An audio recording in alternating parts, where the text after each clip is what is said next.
Happy politics, and welcome to what I know is your favorite BC politics podcast. I know it because I feel it. It's the holiday season, and I feel all your warm wishes and all of your clicks. My name is Maclean K. I'm the editor-in-chief of The Orca, and I'm joined in a socially distant manner by... It's Jordan Bateman, VP Communications for the Independent Contractors and Businesses Association, and we're here with our emergency podcast on the Vancouver Canucks firings. Bruce Boudreau is in, Travis Green is out, etc. I have not prepared for this podcast. But you can read about a bit of the inside story in the Orca with Dr. Sport Greg Douglas yesterday's. This is all unprepared. But yes, if you want to know about the Canucks firing, don't ask me. Talk to Dr. Sport and read that piece on the Orca. We should get off this week's to a rip-roaring fast start, and you'll see why I use that seg. The Drag Race Hall of Fame inductee, Stan Sipos, is official. He's been confirmed as a leadership candidate by the BC Liberal Party. It's a late date to be confirmed, but I mean, I've seen some of the chatter online asking why, and I guess the real question is why not? If he's not deemed to be someone who would bring disrepute to the party and all of his finances are in order, there's no reason not to let him throw his hat in the ring and spend his money. That said, Jordan, other than the fact that he's a Victoria developer and a member of the Drag Racing Hall of Fame, which is just unbelievably cool, I don't know much about him. What do you make of this announcement? Well, I know absolutely nothing about him. Just what we Googled last week online. Then there were 7, I guess. Yeah. He's my and not the 7 we thought we might get. Yes, he's my early favorite to finish dead last. So there you go. Listen, you're coming in so late in the game. Memberships, I believe, are due either December 17th or 19th. And forgive me, whichever leadership campaign is screaming about what date it actually is. They're due sometime before the end of December. Yeah. So time is short. It's very clear this guy's not going to have time to go out there and sign up thousands of members, which I guess that means his plan is to whittle away at the existing membership. Which I would point out, many of whom were brought in by other leadership candidates. Doesn't really matter if you're their second place vote if you drop off the ballot first. So I'll be interested to see. Look, another new dynamic for the debate next week. Mm-hmm. That's always entertaining, I guess. But yeah, who is Stan Sipos and why are you doing this? These are questions that we're all dying to know. I can tell you, BC Liberal members, we've yet to receive an email from Stan. I guess when you're approved, you get the email list. I haven't seen one yet introducing. I imagine that's coming soon. I have no idea who's on the team or if there is a team. But, that's funny that you mentioned he doesn't bring the party into disrepute, so he gets to run. I guess we'll wait and see exactly what the platform is. Yeah, I mean that would be the reason given if they decided not to let him run. They wouldn't let someone run if they had no chance, because that is getting into engineering the race, I guess. But it's such a late date. It's just so odd. I like you. I'm just sort of genuinely curious to hear from him. To hear why and why now and why not months ago. It's these aren't accusations. I'm curious. Yeah, I have no idea what would drive you to do it now. I do think it speaks to political naivete. If you think you can jump in the race now, like that would be my question. That would be question number one. Like, so you want to rebuild a party and a brand and essentially free enterprise across British Columbia, but you come in with 2 weeks left in the rate. Like, what should make a person like me think that you can actually do something politically to rebuild this? Rebuild the BC Liberal Party when your first decision is coming into a race so late that it seems impossible to make a difference. Well, to win a race, Jordan, all you need to do is point it in the direction that you need to go in, slam your foot on the accelerator, and in a few seconds it's all over. All right. Pull the chute on that particular metaphor, and let's skid mark to the end. Opportunities to use drag racing metaphors, and you're right. Since we talked about Stan Sipos, we will skip ahead to our usual weekly segment where Jordan updates us on the BC Liberal leadership race. What have you heard? I haven't heard much, but I will tell you this: I've seen a real uptick in memberships being bought in Langley East, where I'm riding president. I would say more in the past couple of weeks than in the entire race up till now. So that tells me one of a few things. Number one, the campaigns are starting to put in their membership forms. Bear in mind, sometimes campaigns hold these membership forums as long as possible so that the other candidates don't know, A, how many you've got signed up, and B, where to reach your members. Because once they're in the membership database, they can be, any member or any leadership candidate campaign can reach out to them. So you want to kind of protect that as long as possible. But yeah, fast and furious coming in now into Langley East, and I imagine 86 other ridings across the province. So my general sense is that, a big chunk of those, the majority of those are coming from Team Falcon, just based on the conversations I've had sort of with various campaigns. Maybe more than 50% are coming from Team Falcon. Maybe a third are coming from Team Ross. And then the rest generally from Team Lee and Team Dew. But you never know until they vote. So we'll wait and see. I don't know. That's what they say. I can tell you that having talked to the campaigns, they're taking credit for cumulatively for about 180% of the memberships that have been signed up. So someone's wrong. But we'll wait and see exactly what happens. What will happen, though, is once we get past this new member deadline, the campaign will shift into high gear as far as persuasion goes, because suddenly you have your voter universe, and it's all about getting into their ballots and either being their first or second choice, depending on what your particular plan to victory is. And that plan to victory for all candidates will also include, I have the dates right, next week's debate, next Wednesday. I think for a brief moment, I thought it was tonight or tomorrow. It's not. It's next week. And that'll be interesting. Probably the last gasp of political intrigue before we go into the holiday break, but that should be an interesting one. And I guess there'll be, not to go back to this topic, but there'll be 7 people there, which, none of us saw coming at the last debate. Yeah, it's I believe it's Tuesday, December 14th. I won't be watching live. I'll have to catch up later. It's ICBA's big Christmas party at the Vancouver Canucks game, where we will chant Boudreau's name as he leads us probably to a playoff run. That would be improbable. It would be improbable. So I won't be around for to see it live. But yeah, it'll be interesting to see if the dynamic of CPOS does anything. I can't imagine anyone's going to pitch a question to him, like, why would you bother? Yeah. But we'll wait and see. Who are you and why are you here? Yeah. Sir, this is a Wendy's. No, what are you doing here? What are you doing here? Did you just stumble in? Who are you? Wouldn't it be amazing, though, if we were doing the Hollywood version of this race? Wouldn't it be amazing if Stan Sipos came in kind of like, Evel Knievel-esque and just shot from the lip, and everyone was like, holy smokes, this is the leader we've been waiting for, and that's the Hollywood way version of it. That never happens. So no. I was going to say Stranger Things have happened, but they haven't actually. That's Stranger Things have not happened. Yes. And you're welcome. No context, yes. BC Go. I just keep waiting for my NDP press release telling me all the evil things that Stan Sipos has done. I'm sure there's something. They find they nitpick on everything. So. Well, the carbon emissions from drag racing alone. Wow, great point. Great point. I'm looking forward to, let me see, who will be the rando backbench NDP MLA who gets sucked into having to do the Stan Sipos Oppo quotes. I don't know. It'll be someone from the island, I guess.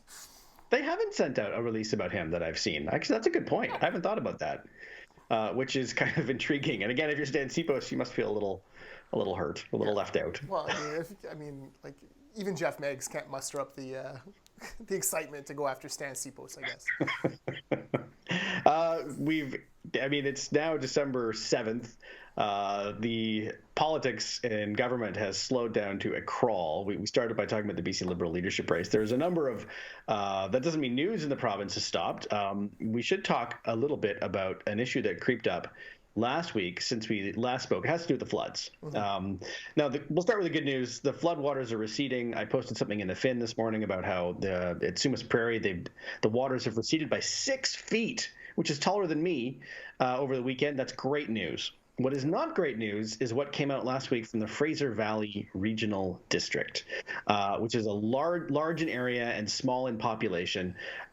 They had been issuing urgent calls for help with no response for 5 days. The Solicitor General and Public Safety Minister Mike Farnworth has responded and tried to explain this. The problem is, in a disaster, I think this kind of clearly illustrates where some of the gaps in the provincial response are. It leans very heavily on local and municipal governments, and when they are completely outmanned and overwhelmed, as the case with a small regional government, they were literally left on hold for 5 days, which is an impossibly long amount of time in a disaster. I mean, we're not talking about an FOI request. We're talking about please send help. Yes. Now, first of all, I read about this first of all in the Fin powered by TELUS. Congratulations on the sponsorship. Thank you. And, thank you, TELUS, for supporting the work of the Orca. But this was mind-boggling to me. 5 days during an emergency, and this isn't like some, Joe average person writing as an individual. Yeah. This is like the regional district in the most hard-hit area, begging for help, begging for money to pay their volunteer firefighters. These are not a request which was originally denied. Yeah, these are not hard decisions to make. Like, rubber stamp those bad boys, Farney. Like, yeah. Yes, of course. And then, you get this kind of, well, it's all their fault. Of course there's money. Just spend it willy-nilly. Well, the regional district doesn't know that because you didn't approve it. Yeah. So I found that very concerning. I think it is very instructive as to how poorly the NDP are handling this particular disaster on the heels of how poorly they handled the heat dome disaster. Boy, they need a major rethink in emergency operations in this province, and it needs to happen sooner than later, because given the way this year is going, Lord knows we're going to get 30,000 feet of snow any moment now, and there'll be ice storms or something. They've been very unprepared. I'll give you another thing too, like so unprepared they are, just in general, or how behind the provincial government is. We had our first snow of the year yesterday here in the Lower Mainland. I'm pretty sure that the de-icing, de-snowing things on the Portman cables aren't up and running yet for the year. Because I drove over it on Sunday and I looked up and didn't see them. And it's usually these little robots or little chains that they slide down in order to knock the snow and ice off. Now, no snow bombs yesterday, but it could have been. Yeah. And like, guys, it's December 7th. Like, why aren't those up? Or December 6th? Like, those should be up.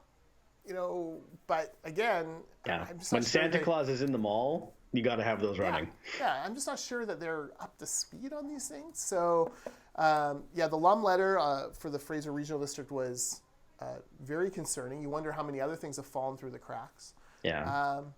Well, and just to grab on the LUM letter for a second, it's the response was disappointing. You're right, and that's I don't want to take away from that, but. What the NDP said was, well, they actually didn't need to make the request. Okay, just to take that point for a second, tell them that in the first 24 hours. Yes. Hey, you guys don't need to ask for help. Just do this, this, and this. Like, there's an emergency. Maybe they're not thinking clearly. I don't know. But not even responding for 5 days, to me, is almost worse than what actually ended up not happening. I don't understand how no government functionary couldn't pick up the phone and call and say, hey, I know things are bad right now, but actually you're not doing this thing right. Yeah. Here's who you call. Here's what you need to do. Let us help you. But nothing. 5 days. Yeah, no, Farney ghosted these guys for 5 days. You're right. New phone. Who dis? See, I'm cool. You see, mash that subscribe button, folks. We're the hip Gen Z podcast. Hit the bell button. Yeah, that's right. It is. You've hit the nail on the head. Like, it's such a simple fix. Call them, hey, blank check, guys. Whatever you need, whatever we got to do to keep people safe, blank check. We'll sort out the invoices at the end. Okay, great. And then they know the parameters. But it's sort of, the fact that you had to write this letter 5 days later to remind them to respond to your, I don't understand that kind of emergency management at all, and it's just another sign of how unprepared the NDP have been in these situations. Yeah, I think that disaster preparedness and emergency response will be an ongoing file, because at the very least, there's a number of things we could look at, but between the heat dome and the floods, there have been a number of issues where things have fallen between the cracks. and things got neglected or put off till too late. And it's not about pointing fingers. It's not about claiming political wins. There's just going to be more of these, and we need to do better. And so, people in politics hear the word, review, and they think inquiry. It doesn't have to be an inquiry, but a review of how the province responds to disasters, I think, is just prudent at this point. Yeah, it is prudent. It needs to happen. It needs to happen sooner than later. So Yeah. if we are out of there's still a state of emergency in Abbotsford. The floodwaters are receding, but there's still 2 big evacuation zones. But as we get closer to the completion of that, I'm hoping that Mike Farnworth is giving real thought to when to launch a proper review of what's happening, because what you're doing now ain't working, and let's not keep doing it over and over again, hoping that magically it'll fix itself. Yeah, because as you may have also read in this morning's Fin, powered by TELUS, there's a lot of evidence that the Nooksack River, climate change to the side for just a second, is actually much more prone to flooding now than it used to be, possibly just due to sediment buildup. And so if that's true, it's not something Canada can't dredge the Nooksack River. It's not in Canada. But at the very least, looking at more mitigation and protection and response in the areas where flooding will happen, which is in Canada, needs to happen tomorrow. Yeah, exactly. So we better get discussing this with Washington State and figure this out. Look, there's a lot of damage in Washington State as well from the Nooksack. Yeah, absolutely. It just ends up in Canada for longer. But they certainly have a vested interest in getting this fixed, or finding other ways to do it. So now's the time to talk about it. Don't wait a year when it's out of mind and everyone's like, that was a 1 in 100-year thing. That'll never happen again. And sure enough, it will. So act while it's on the forefront of everyone's minds and concerns, and let's get some action on this. Speaking of action, before we went on air, Jordan and I were talking about things we can talk about for this week's show, and we thought that it might be sort of instructive to look at a number of files that were hot, that were new in the news last week, the week before, and sort of what will happen next. The disaster response was one of them. Another that's worth talking about is FOI, which what's going to happen there next. This one's a little different in that it's a bit of a fait accompli from the government's point of view. The legislation passed with much furor and opposition from the media and elsewhere, but it's law now. There is a $10 fee. What will happen next on this is I would suggest the NDP are going to try and wait it out. And if people are still concerned and up in arms about this a few months from now, it could be something they might revisit. But for now, it's done. The damage has been taken. There's always hope they could reverse course and do the right thing, but I don't know that they will. And in terms of, what happens next from all sides, this is an issue the government wants to go away. And so for those who don't want the issue to go away, they need to keep talking about it. Yeah, I read Chris Sims from the Taxpayers Federation had a piece in the Prince George Citizen on this, and kind of highlighting stories from the past month or so that have come out through FOI requests. And important stories about overspending, stories about government waste, stories about government policy decisions and background to it. Stories that matter to individual taxpayers. So yes, there needs to be a lot more work done on this. The NDP believe that they've taken the hit for it and off they go. Yeah. I'm not so sure. There's damage to brands that happen, and no longer can the NDP claim to be the open and transparent brand political party. That has been proven to be false. So once you lose that branding, that core part of your brand proposition, it's very hard to get back. And look, reporters hold grudges, and you can bet there's reporters out there right now who are like, screw you, I'm going to file this FOI request, and we'll find the money somewhere and do it. You can bet that there are organizations like mine who have donated money to people like Bob Macken's to help continue their work. It'll be interesting. Now the question is, does this trickle into municipalities? Does this trickle into, and that's where I'm curious. Is a municipal council, say Vancouver, would they be willing to put a $10 fee on it now that they've got the cover of the provincial government? I would hope they don't. I suspect they will.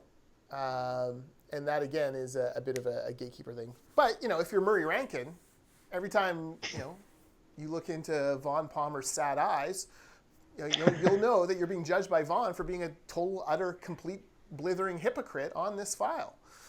There's no other way to put it. If you're looking, like the next time Bob Mackin is in Victoria and, scrumming, well, someday there'll be scrums again or whatever.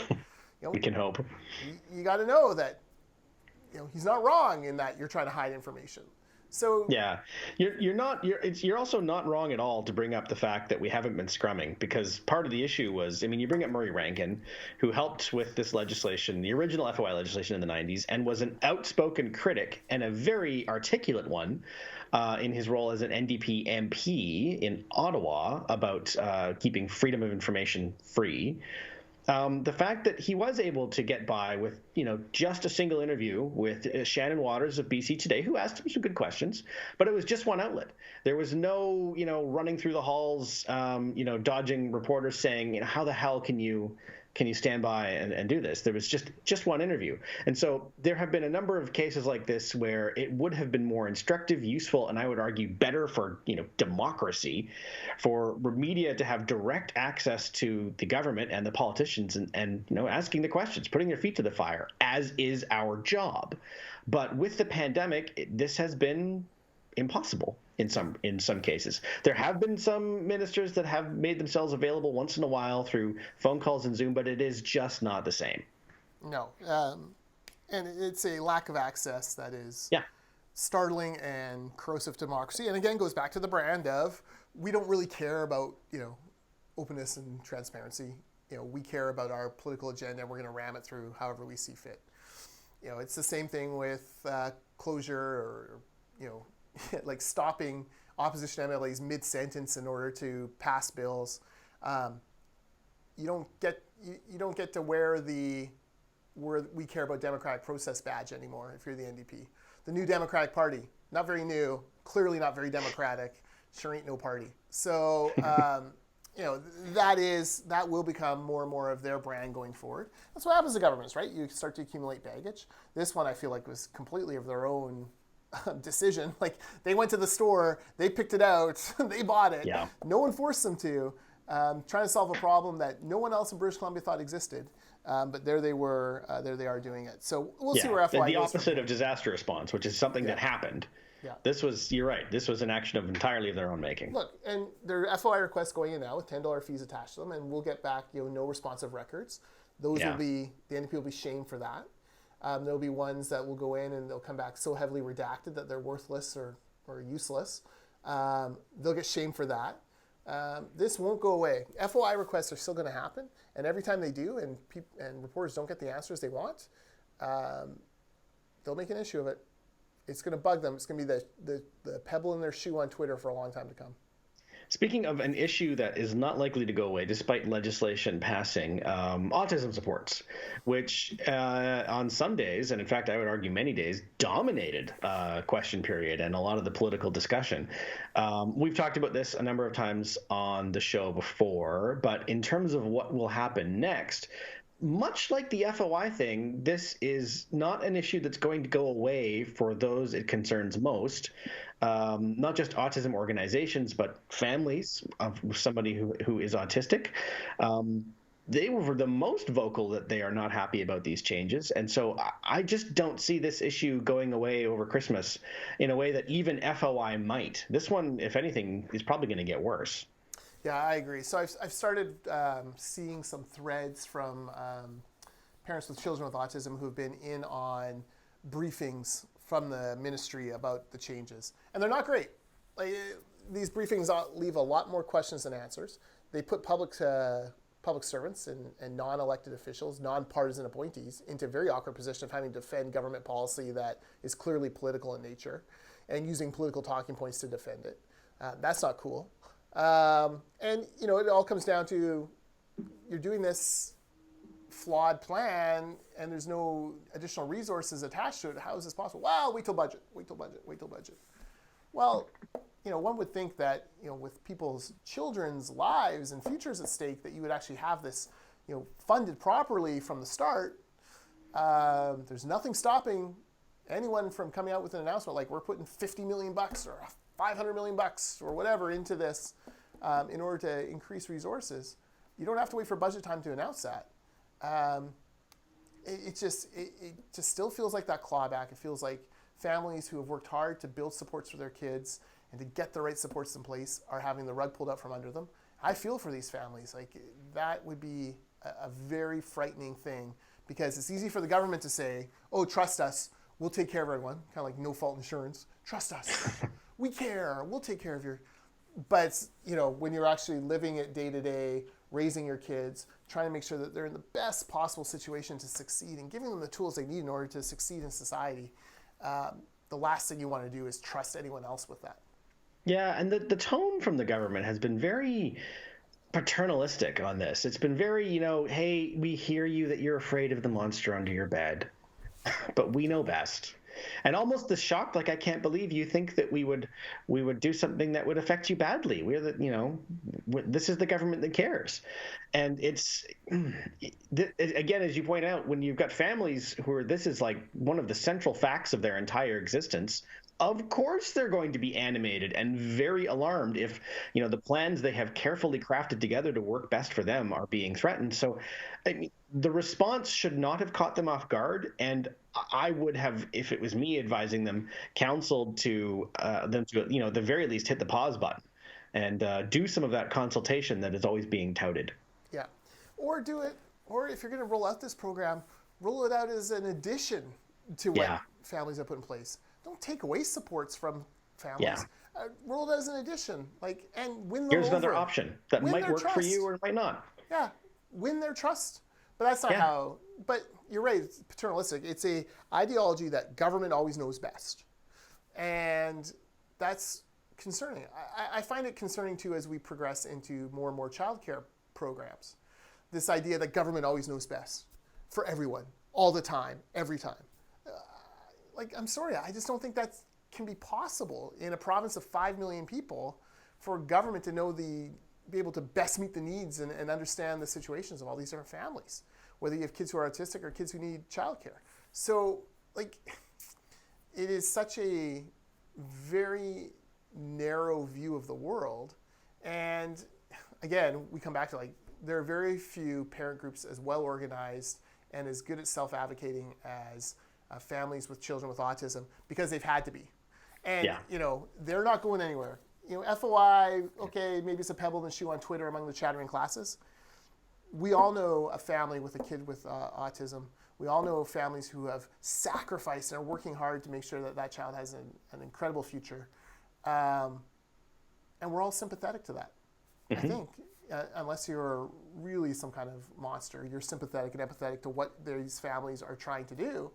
And so, I'm sorry, I stand with the families with kids with autism who say, this isn't going to work.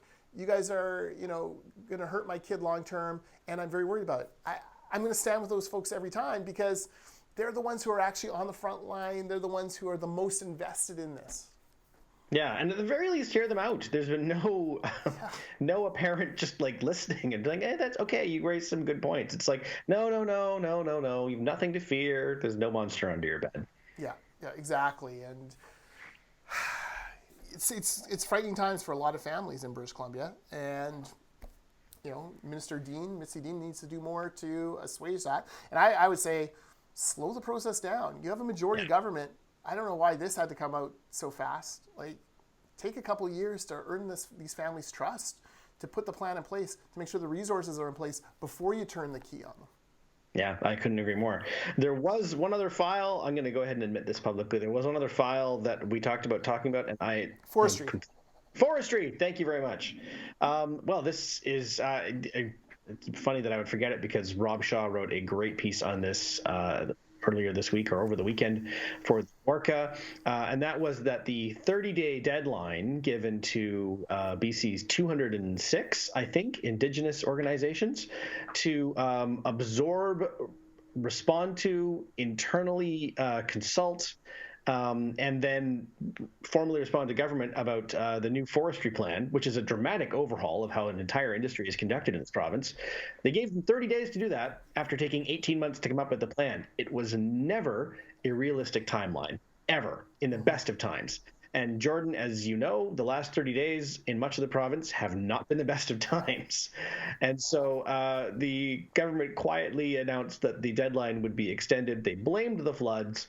But I mean, even if we just had the most 30 boring, dull days in BC's recorded history, which sounds kind of great right now, that would not have been met. 30 days is not a reasonable timeline.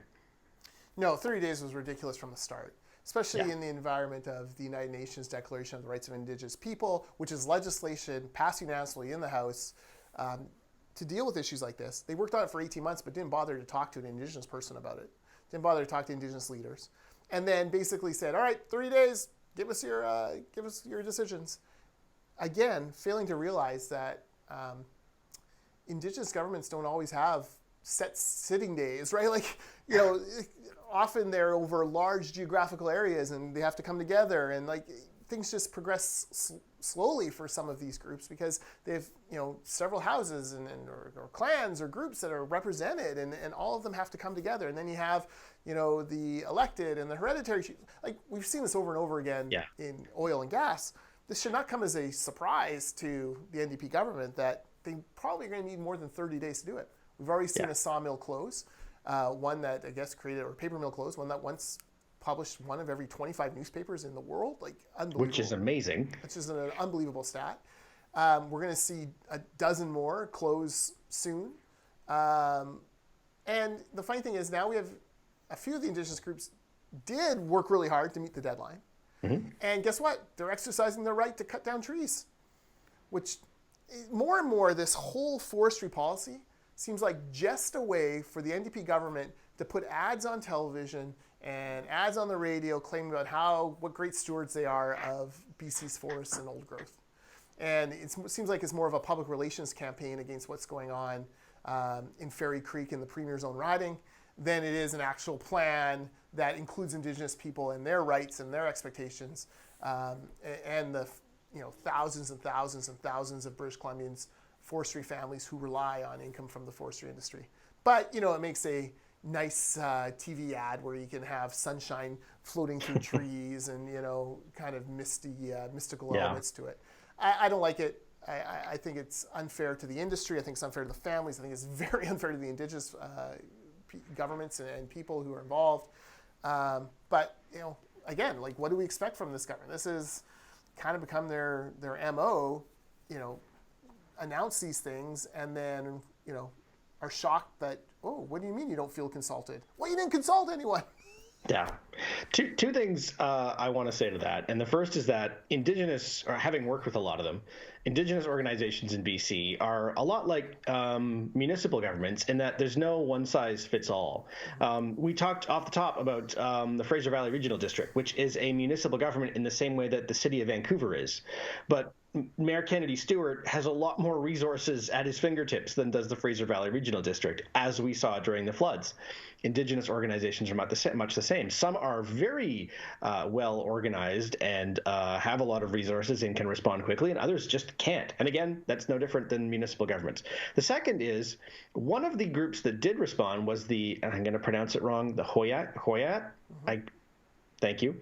And they said that they agreed to 96% of the protected area, and they were leaving aside the other 4%, which begged the question, is that good enough? Is that enough to, assuage the protesters? And the response was, I don't know. Yeah. Which, if 96% is not good enough, then, man, what is? Yeah, look, 96% in school, we'd be like singing from the rooftops, right? Right. You're right. Like, you're never going to please these protesters. If 96% isn't going to get it done.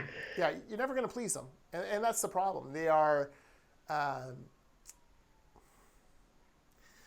often misled by large NGOs with, profit fundraising aims, given information that isn't correct. And they truly believe, I think the ones on the front line truly believe that they're making a difference for the Indigenous people. Mm-hmm. But then they seem completely deaf to the fact that, the Indigenous people don't want them there. Like in Fairy Creek, it's been very clear, we don't want you there. Please, thanks but no thanks. We've got this. Like, move along. And instead, they cloak themselves in sort of indigenous trappings, and maybe they have an elder, or, obviously there are a few indigenous people who will disagree, just like anyone will disagree with the government from time to time. So yeah, it's such a complicated issue, but I just don't think you can ever satisfy those people properly. Yeah, as an Indigenous friend once remarked to me, and he was talking about the Wet'suwet'en, it's as if some foreign media outlet found like the one PPC supporter in Victoria and decided that this person represents Victoria and is the spokesperson for Victoria, and it doesn't matter that it's not representative at all. And this is just the story that is now presented to the world. And it's not even that it's not fair. It's just not accurate. There was a story, I think it was in this morning's National Post, just from a group of people in Wet'suwet'en territories, just saying, look, there are different opinions about this project in your lands, and there are very different opinions about this project in our lands. It's not unanimous. And anyone who's telling you that it is just either doesn't know or is not telling the truth. It's very divided, which is exactly what you'd expect, because Canada is very divided. Yes. BC is very divided. People talk and have differing opinions all the time. There are no monoliths out there. Yeah, no, you're exactly right. So forestry, like we talk to forestry families, companies, officials, trade associations. They are deeply concerned. Talk to indigenous groups. They are deeply concerned. The NDP are not listening. They have not consulted properly. And like I said, this is more about an ad exercise to try to fight off, I guess, Dogwood or Tides or whoever, than it is an actual plan for forestry that has been built with the consensus and understanding of the actual, folks who, rely on the industry for economic prosperity, for wealth, for their families. So a lot of work to be done on that file for sure. Yes. And those were the files that we had talked about. Is there anything else you want to head off with before we bid people off for December? For this week, rather. Yeah, you mentioned, I'm always curious about press gallery, backroom shenanigans, discussions. Yes. And I know that we are headed into year-end interview time for the politicians. Mm-hmm. You've mined a scoop or two in the past out of those. But I understand that one particular leader is not doing any year-end interviews due to health concerns. Yeah, that's right. I mean, it won't come as obviously. Green leader Sonia First Now is doing year-enders. Interim BC Liberal leader Shirley Bond will be doing her final year-enders as leader. But due to the fact that he's entering treatment, John Horgan, Premier, will not be doing year-end interviews. I asked specifically for myself, obviously, and was told that he's not doing any of them because of treatments. Fair enough. I kind of expected that answer. You pointed out before we went on there, he is doing the NDP convention, which I think has been postponed to this coming weekend. From the NDP's point of view, there's probably not much upside in doing him, and it's not up to the Premier's office to deploy someone like Mike Farnworth. But you're right, there is a gap that traditionally the year-enders are great for getting the sense of how the government views the last year and what it wants to happen in the year ahead, and that's just not going to happen this year. For again, because the Premier is entering cancer treatment. Yeah, and I understand that. And obviously, the number one thing for him, and I think all British Columbians agree, we just want him to get healthy. Do what it takes. But he has been at a few press conferences. He has done. He is doing NDP convention. Yep. You kind of wonder, and I disagree with you completely. That's not the Premier's office's job to put someone else out there. Absolutely, it is. They should give you guys a menu, and it should be like, all right, you can pick from Farney, Dix, Selena Robinson, like. Give you a little menu of who to choose from and have your interview with one of them. And look, you're right. They could. They have the stroke. Yeah, if you're talking, they have the stroke. They're the freaking Premier's office. Not even about stroke. If it's anyone, you mentioned Adria Dix and Selena Robinson, who are obviously senior cabinet ministers. Yeah. But if it's anyone, it should be the Deputy Premier, Mike Farnworth, who was made Deputy Premier specifically because of John Horgan's health issues. So yeah, it's a fair point. Look, no, I say give you a little menu, and look, if you're talking to Dix, you're obviously going to talk mainly COVID issues, of course. Yeah. Of course. If you're talking to Robinson, you're talking mainly the fiscal turnaround. But give each media outlet the chance. Like, okay, well, how about this guy? Oh, okay, how about it just makes sense to me. So I don't understand this. it's not the Premier's office thing. Come on, guys. Like, don't let them off the hook for that, Maclean. Like, no, you're right.